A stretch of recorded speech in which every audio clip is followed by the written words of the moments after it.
que sim. Boa noite a todos. Pode pôr.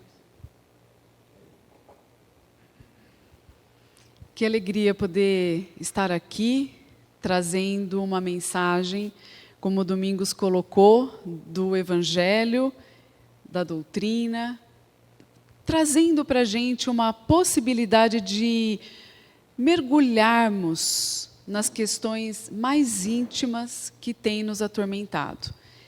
Eu não sei quem aqui viu a divulgação, né, da palestra de hoje, e a gente separou uma temática para falar sobre ansiedade e depressão. É que, na verdade, a gente está, né, nesse setembro amarelo, essa questão do suicídio, e aí foi solicitada essa temática para mim, mas ela precisaria ser falada assim, ansiedade e depressão e pós-morte. Né? Como é que fica o nosso estado mental na erraticidade? E aí eu achei interessante o estudo, falei, a gente estuda, faz uma live, faz uma palestra e acaba. Aí eu trouxe para vocês hoje a base, né, desse estudo, iniciado aí já a semana passada, e hoje eu acrescentei algumas coisas que eu não sei se na hora que a gente vai estudando, se de repente é algo que a gente precisa ouvir, ou se era uma temática que me chama a atenção. O fato é que nós estamos no momento, e acho que essa foi a grande pergunta do público que estava assistindo, porque podia se fazer perguntas na live, né? Olha, eu sou muito ansiosa, mas eu não dou conta disso, eu percebo que as pessoas hoje... Ou seja, a gente está no momento da nossa jornada evolutiva passando muitos perrengues. E eu até, naquele momento, eu fiz a seguinte reflexão. Se a gente chega num ambiente e vê uma pessoa, por exemplo, caída com... Vamos colocar uma fratura exposta, porque aí a gente vê que realmente está machucado. Tá? O que a gente faz? Imediatamente se mobiliza, algumas pessoas ficam paralisadas, mas na grande maioria a gente vai correr para pedir socorro, então socorre a pessoa. O fato é que como é que nós vamos socorrer alguém que está doente emocionalmente, mentalmente, espiritualmente? A gente não vê, porque é algo que é intrínseco. A gente não consegue palpar a tristeza. A gente não consegue mensurar quem está mais triste.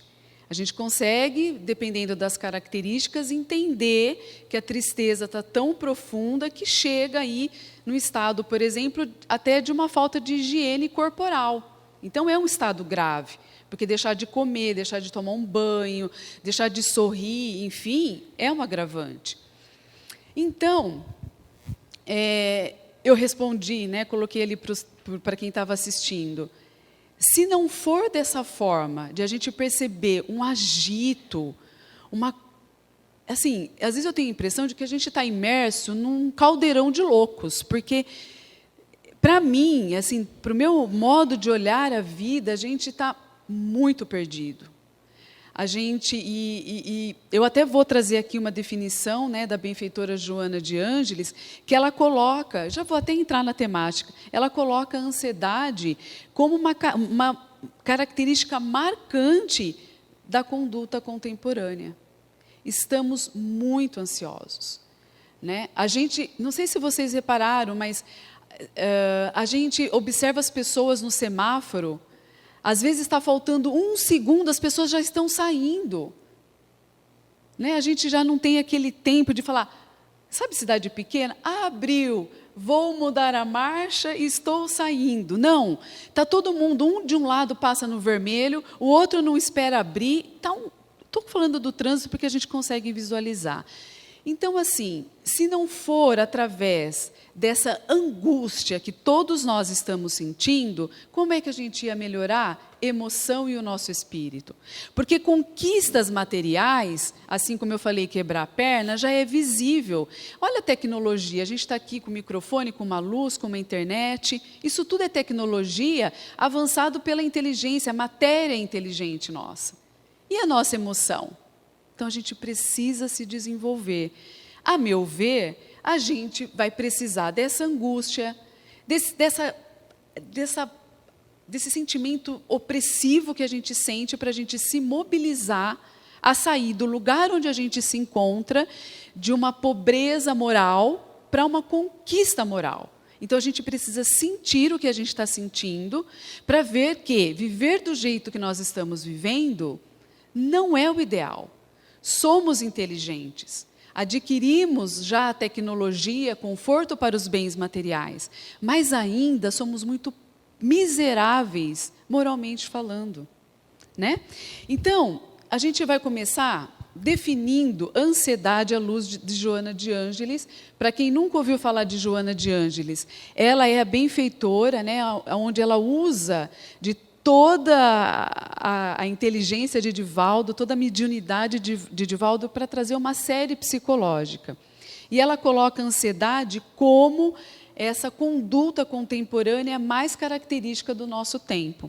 Ela coloca, inclusive, que existe uma ansiedade natural, que é aquela que é a expectativa, né? Por exemplo, a gente, um minutinho antes de começar a palestra, toda vez que a gente vai falar, a gente fica ansioso, porque a gente prepara o estudo, mas a gente nunca sabe o que vai falar, que exemplos que vão surgir, enfim. Mas ela coloca que existe uma ansiedade grave, e é essa que todos nós já estamos começando a sentir, que é quando nós percebemos fatores de perturbação e de desequilíbrio.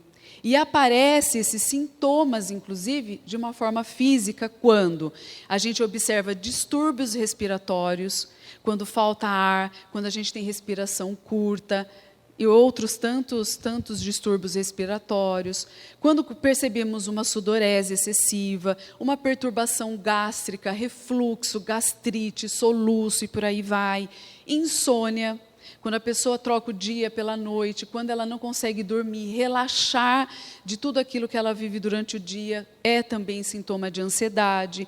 E tudo isso vão para somatizações físicas, como eu falei, que pode ir agravando até a tal ponto de muitas vezes a gente confundir ansiedade com depressão. Porque a mente e o corpo estão lutando para a pessoa conseguir fazer algo e às vezes até sobreviver. Então esse transtorno todo acaba prejudicando. E a benfeitora segue dizendo que a ansiedade, ela trabalha, então, contra a estabilidade do nosso corpo e da nossa mente, né? E que é um desafio do homem contemporâneo, já que é a conduta característica da nossa época, o autoconhecimento. Ou seja, precisamos nos conhecer, então, para isso, temos essa necessidade desse autoconhecimento, de um mergulho para descobrir quem somos. E ela define autoconhecimento com os seguintes itens: identificar as necessidades, reconhecer a sua realidade emocional e ter aspirações legítimas. Eu não vou me aprofundar, tá? Mas identificar as necessidades. Na minha prática dentro da doutrina espírita, a pergunta que eu mais ouço das pessoas quando a gente trata desse assunto é: como que eu identifico as minhas necessidades? E esse como eu identifico mostra para cada um de nós o quanto que nós estamos intoxicados mentalmente. Nós não estamos conseguindo olhar para as nossas necessidades. E as necessidades não é de cadeira, uma cama, um carro. Quais são as suas necessidades enquanto espírito, um ser imortal, e também enquanto um espírito que está reencarnado, dentro de uma programação reencarnatória que coloca para você necessidades pontuais nessa atual encarnação. Então, reconhecer também qual é a nossa realidade emocional. Ter coragem de olhar para aquilo que nós somos, não para aquilo que nós desejamos ser. Porque todos nós que conhecemos a doutrina, desejamos ser pessoas melhores. Desejamos ser talvez igual a Jesus, né? Mas essa ainda não é a nossa realidade emocional. Nós precisamos ainda reconhecer talvez as emoções inferiores. Quais são os meus medos, as minhas ansiedades, as minhas preocupações, as minhas fantasias. E descobrir também Quais são os potenciais e a descoberta de ter sentimentos nobres, de desenvolver tudo esse germe que está dentro de cada um de nós, aguardando o despertar de qualidades, como a compaixão, a capacidade de perdoar, e por aí vai.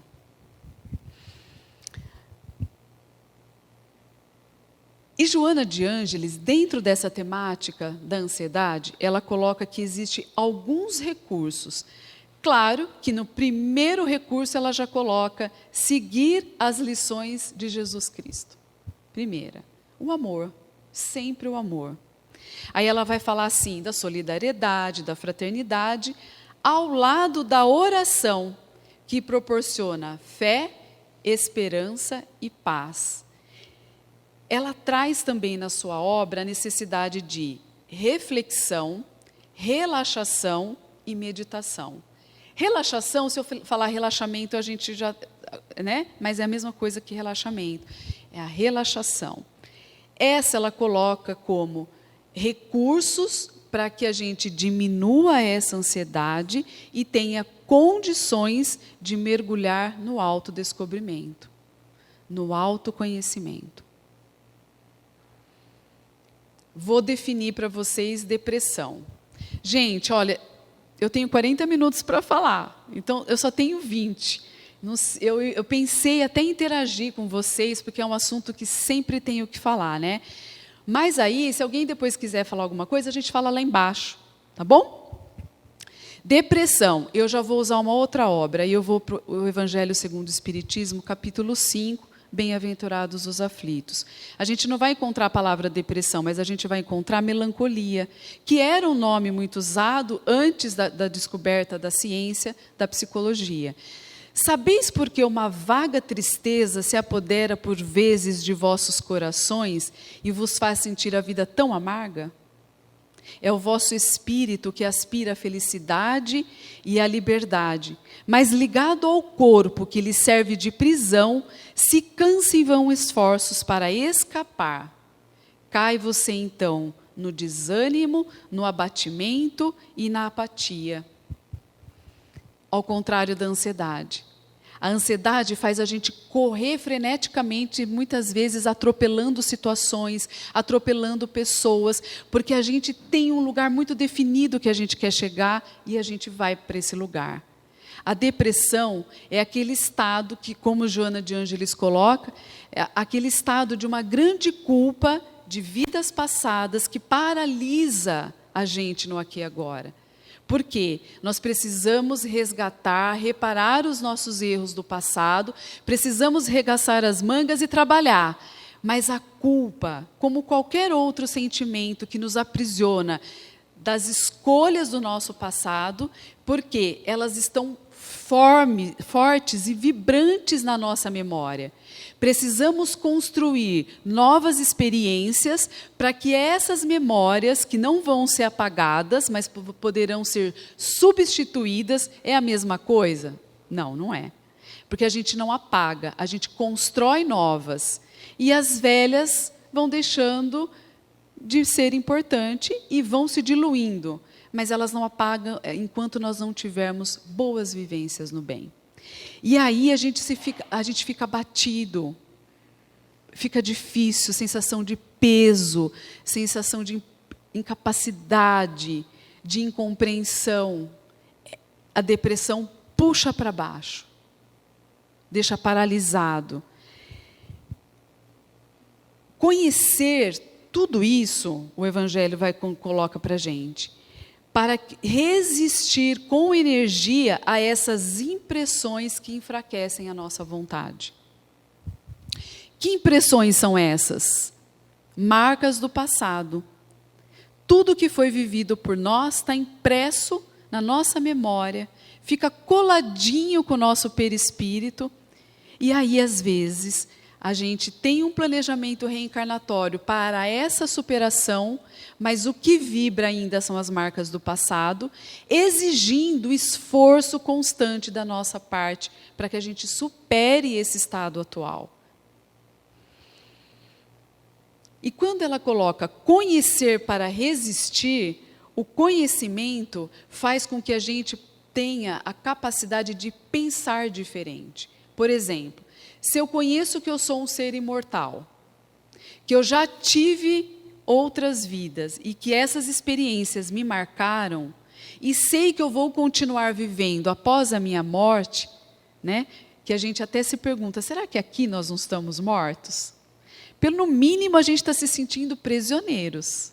O corpo é uma prisão. A vida é uma ilusão.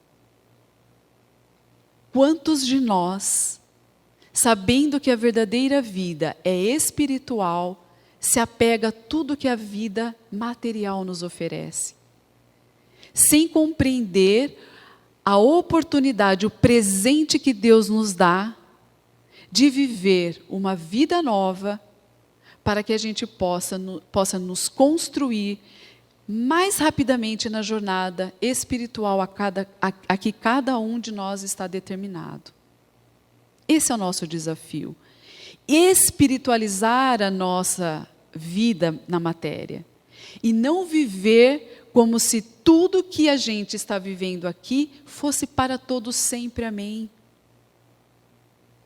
A maior causa do sofrimento humano é viver as ilusões e se apegar.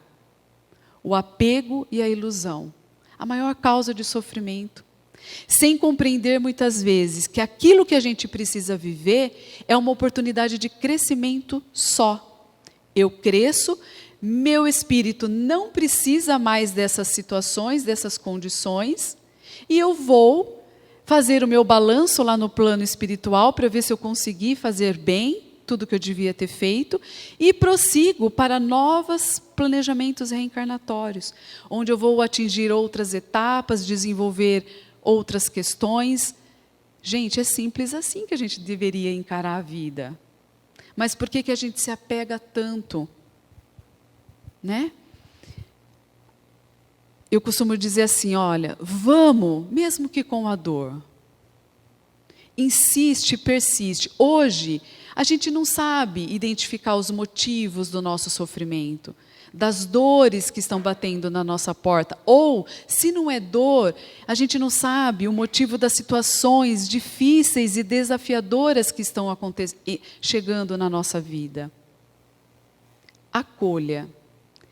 Porque se você confia em Deus, você sabe que de alguma forma isso estava escrito no seu planejamento. Porque Deus permitiu você vivenciar essa situação. E aí, no capítulo 5, ele vai colocar assim, no Evangelho ainda, que existem as causas das aflições, o bem sofrer e o mal sofrer, e tem os tormentos voluntários, que cai exatamente nessa reflexão que eu estava dizendo para vocês, do quanto que nós nos apegamos às coisas perecíveis. E no Evangelho a gente encontra assim, a mente humana inquieta procura felicidade. A mente é como um corcel selvagem. Ela é inquieta por natureza. Precisamos educá-la. E a gente procura felicidade em tudo que é perecível. E esquece de encontrar na paz do nosso coração. Porque no nosso coração, o coração é o berço da nossa alma. No nosso coração, a gente vai encontrar os registros de todas as nossas experiências, mas também vai encontrar a centelha divina, esperando e aguardando o despertar das potencialidades da nossa alma.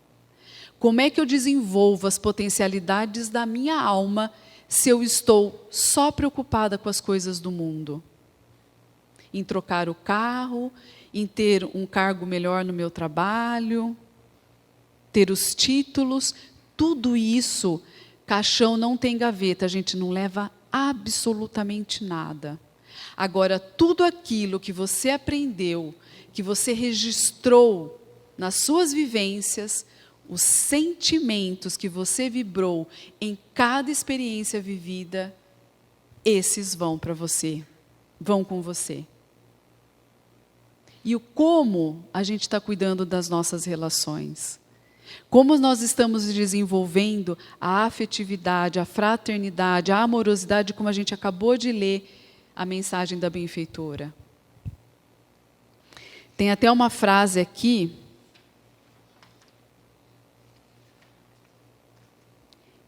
que cada espírito reflita livremente naquilo que mais ama. Livremente. Você pode refletir sobre o que você mais ama, transformando-se aqui ou acolá, na luz ou na treva, na alegria ou na dor, o que empenhe o coração. As nossas escolhas estão pautadas no nosso coração. E a gente sempre tem a opção de escolher a paz ou a treva, o céu ou o inferno, a alegria ou a dor. Tudo isso é escolha que vai vibrar através da sua consciência. E por que falar de campo mental quando a gente vai falar de ansiedade e depressão? Porque, como diz André Luiz, a mente é o espelho da vida em toda parte. O coração lhe é a face, o cérebro o centro de suas oscilações, gerando a força do pensamento, que tudo move, criando e transformando, destruindo e refazendo, para aprisionar ou para sublimar. A mente humana é comparada, se nós compararmos ao espelho vivo de uma consciência lúcida, ela é como um escritório. E aí André Luiz coloca assim, os departamentos que existem. O departamento do desejo, dos estímulos, das memórias e, acima de todos, a vontade. Para eu lidar com ansiedade, depressão, angústia, qualquer aflição do seu espírito, qualquer perturbação emocional, eu preciso ir para um lugar diferenciado das conquistas intelectuais. E eu preciso ter vontade. Não basta só conhecer a doutrina de Jesus. É indispensável vivê-la intensamente, porque o Evangelho de Jesus é a terapia eficiente para nos transformarmos. Então, viver o Evangelho é curar-se, de dentro para fora. O Evangelho de Jesus, à luz dessa doutrina, que usa a inteligência, o discernimento, a razão, para nós compreendermos, ela não é para o outro. E a gente ainda, por resquícios talvez, das coisas do mundo, incluindo aí formas de educação, formas de administração, formas de religião, temos trazido esse jeito torto de olhar a vida para a doutrina espírita, que é rica de recursos e que nos mostra, desde Allan Kardec, quando ele era ainda o professor, ele ainda nem era o codificador da doutrina, que ele dizia, os tempos novos vão exigir novos métodos, novos caminhos. Não vamos educar o coração como nós já educamos a mente. E esse é o nosso grande desafio. Como é que a gente faz o autodescobrimento? E a gente traz para vocês, então, a importância da mente. E aí a gente segue com os recursos que Joana de Ângeles nos coloca. Além daqueles que eu já li inicialmente, ela coloca a imaginação, a dieta, a higiene, o descanso. Como tem sido a nossa dieta alimentar?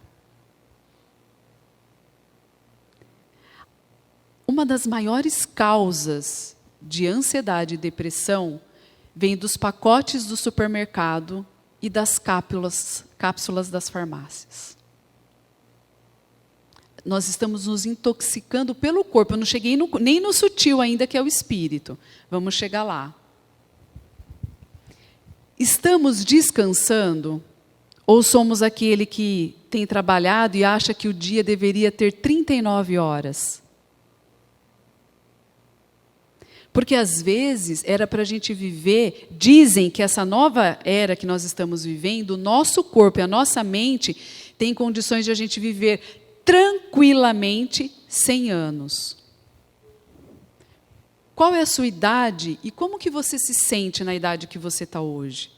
Ela é compatível à idade que você tem? Ou você se sente pesado, rígido, né? Porque às vezes a gente não consegue nem amarrar um sapato. 100 anos. Aí ela coloca a importância da imaginação. Imagine coisas boas para a sua vida. Imagine para você ter um impulso nervoso, para você ter uma referência do que é belo e da onde você quer chegar. Imagine-se feliz, imagine-se merecedor. Coisas positivas, pensamentos positivos atraem, é assim a lei da prosperidade e da abundância. E por que a gente vive que nem um miserável? Pedindo, meu pai, me ajuda. Por quê? O recurso está dentro da gente. E Joana de Ângeles coloca assim, a oração como carro-chefe da nossa transformação. E ela coloca assim, manter sintonia mental com a fonte de poder. A enfermidade é o resultado da desarmonia vibratória dos órgãos que compõem a maquinaria orgânica, permitindo a proliferação dos elementos destrutivos, e todo o trabalho de regularização deve partir da energia para o corpo, do espírito para a matéria. Quer curar? Quer curar? Vai adiantar só se alimentar bem? Só descansar? Ter boa higiene? Quanto tempo por dia a gente fica comendo e cuidando do corpo? Soma. Aí você coloca um outro papelzinho do lado e soma. Quanto tempo diariamente eu estou falando? Coloca do outro lado uma outra folha e coloca assim, quanto tempo eu tenho cuidado da minha higiene mental, emocional?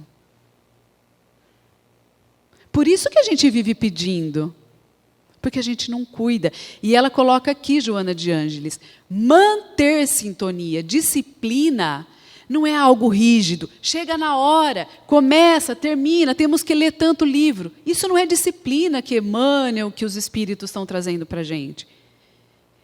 Disciplina é a capacidade que nós temos de nos mantermos no caminho reto, com a consciência lúcida, com o discernimento em alerta, vigilante. É isso, nós precisamos entender dentro da doutrina qual é o recurso para o nosso espírito, senão nós não vamos estar cuidando de espírito. Nós vamos estar fazendo as pessoas dependerem de passe, de tratamento espiritual. Porque isso é tratamento para o intelecto, para a inteligência, e isso não é tratamento espiritual, tão somente. Porque a espiritualidade amiga, ela nos oferece um bálsamo na dor, para que, numa calmaria, a gente consiga ter um pouquinho de força para entender onde é que a gente precisa melhorar. Mas a cura não vai vir daí. Vocês estão entendendo o raciocínio? Senão vocês vão sair, de repente, aí falando, olha, eu vi uma palestrante falar que isso não é tratamento espiritual. Não, vamos lá. Tá? Estou falando tratamento, mas eu perguntei, você quer se curar? Você deseja se transformar? É trabalhoso. A gente precisa se esforçar. E isso ninguém vai fazer por nós. Ninguém. Nem Deus. Por que a gente não está falando de dor? Se nós estamos sendo convidados a passar por um processo dolorido, desafiador, é porque Deus permitiu. Então, nem Ele tira um processo que é natural. Mas Ele espera uma transformação através do processo. E ela continua dizendo assim, que é importante, então, a gente cultivar ideias positivas, né? A oração é um outro meio da qual se produz a sintonia mental com Deus. Ela faculta uma análise das necessidades humanas. lembra que a gente falou das necessidades? A gente vai encerrar falando delas um pouquinho. Então, ela faculta a oração uma análise das necessidades humanas em relação às finalidades essenciais da existência. Ela não colocou aqui que oração é pedir algo para Deus, agradecer. Ela colocou um outro olhar. Ela colocou aqui um olhar terapêutico. Pedir, a espiritualidade amiga, nos trabalhos mediúnicos, elas sempre nos dizem, pede sempre. Porque às vezes o benfeitor está do seu lado, só aguardando o seu pedido. E sabe onde que nós estamos nessa hora? Preocupados em como resolver a situação. Sozinhos, na angústia. E o benfeitor estava ali, o anjo da guarda, vai. Não precisa ser benfeitor, não. Ele está ali aguardando você dizer, fazer uma prece, se recolher e dizer, qual é a minha necessidade, Senhor, nesse momento? Eu preciso reconhecer que tem uma finalidade existencial do que eu estou passando. E todo o estudo que eu fiz aqui, os irmãos Emmanuel, Joana de Ângeles, André Luiz, nos orientam a prestar atenção nas consequências daquilo que estamos vivendo e daquilo que nós queremos fazer. Porque isso é consequência de algo. E quando nós oramos, nós estamos em sintonia com o alto. Estar em sintonia com o alto é a gente olhar numa perspectiva diferente. Tem uma parte do Evangelho que eu gosto. Aquele cidadão que está no meio de uma cidade de prédios altos, consegue ver alguma coisa se não for ver muito tumulto? E aquele que sobe no topo de uma montanha e olha para a cidade, o que ele vai ver? Toda a cidade. E de que forma que ele está? Distante. Lembra que eu falei que o apego é uma das causas de sofrimento? A gente normalmente vive no centro de uma cidade tumultuada, cheia de estímulos, e a gente não consegue entender nada, a gente não consegue se ver, não consegue entender a nossa necessidade, a nossa prioridade. Ao passo que quando a gente se distancia de toda a perturbação, de todos esses montes de estímulos, a gente consegue olhar, inclusive, se ver melhor nessas situações. Por isso que a benfeitora nos coloca o seguinte, ó. A oração, ela cria as condições e as circunstâncias para a meditação, que projeta o psiquismo nas esferas elevadas, assim equilibrando a saúde e as aspirações, por melhor orientar o sentido da existência e a programática da reencarnação. Nos recolhemos em silêncio e oramos. Permanecemos em silêncio para ouvirmos. Eu costumo dizer que a oração é o diálogo com Deus, é o diálogo com a nossa alma superior. E a meditação é a resposta que vem do alto. Daí a importância de pararmos todos os dias, orarmos e meditarmos. Porque na meditação... Alguém medita aqui? Medita? Não dá para explicar como é esse processo. É só quem vivencia, porque é um processo, é uma descoberta muito pessoal. Eu tenho trabalhado e a gente tem conseguido resultados incríveis com pessoas que trazem ansiedade, tireoide, doença de Hashimoto, enfim, vários distúrbios orgânicos, mas que com a capacidade de silenciar e meditar, porque, olha que interessante, vou continuar um raciocínio aqui da benfeitora, ó. A meditação é a aplicação da concentração na busca de Deus, interiormente, com a determinação e a constância. Seu objetivo único é atingir um fluxo divino. Eu vou fazer uns gestos agora, tá? É para atingir um fluxo divino e conhecer Deus, senti-lo e se alimentar dessa energia. Temos nos alimentado dessa energia divina? É simples meditar, é sentar e deixar fluir. Olha o que a Joana de Ângeles coloca.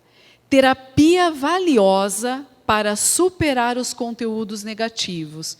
Ansiedade e depressão, para vocês consideram conteúdos negativos?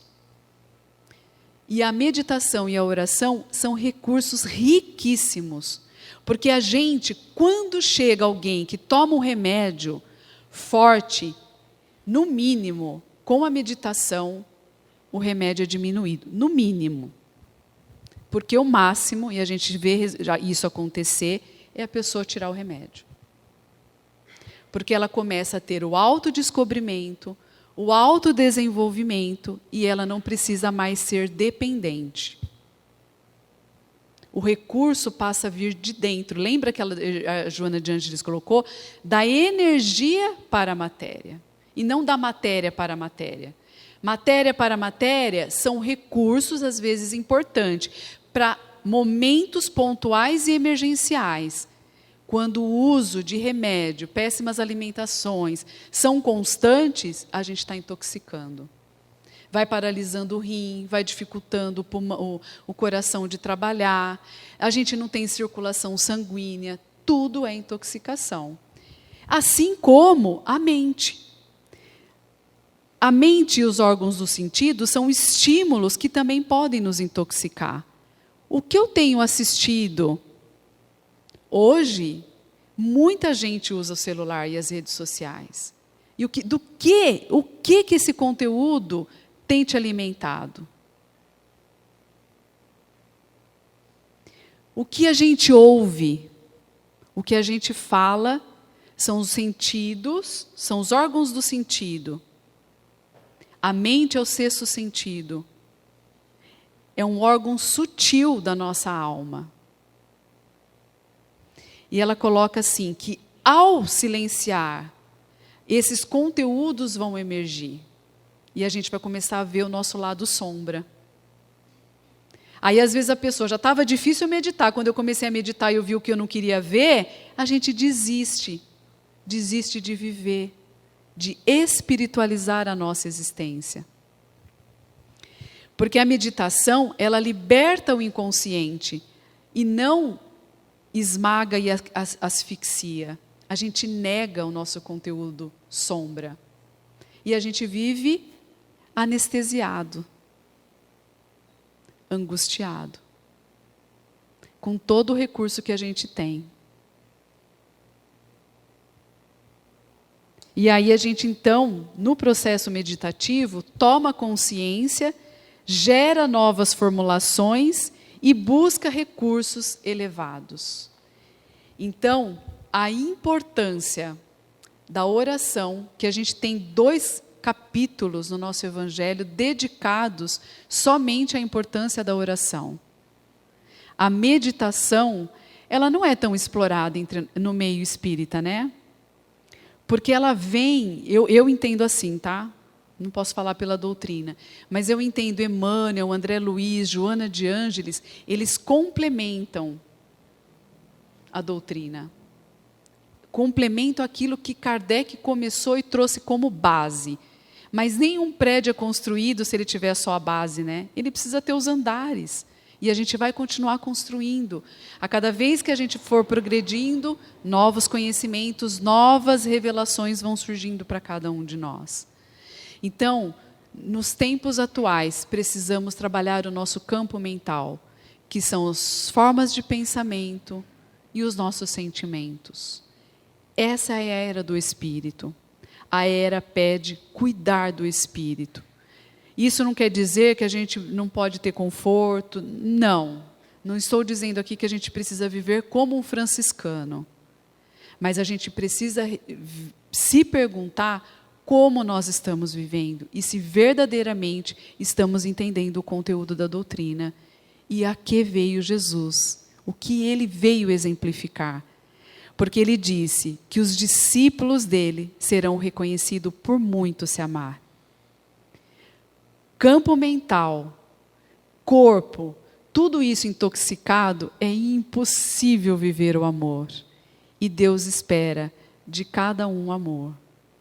Eu desejo a todos nós a paz de Jesus, o amor de Deus, recaindo sobre cada um de nós. E que nós buscamos ser a paz e o amor que tantos desejamos encontrar no mundo.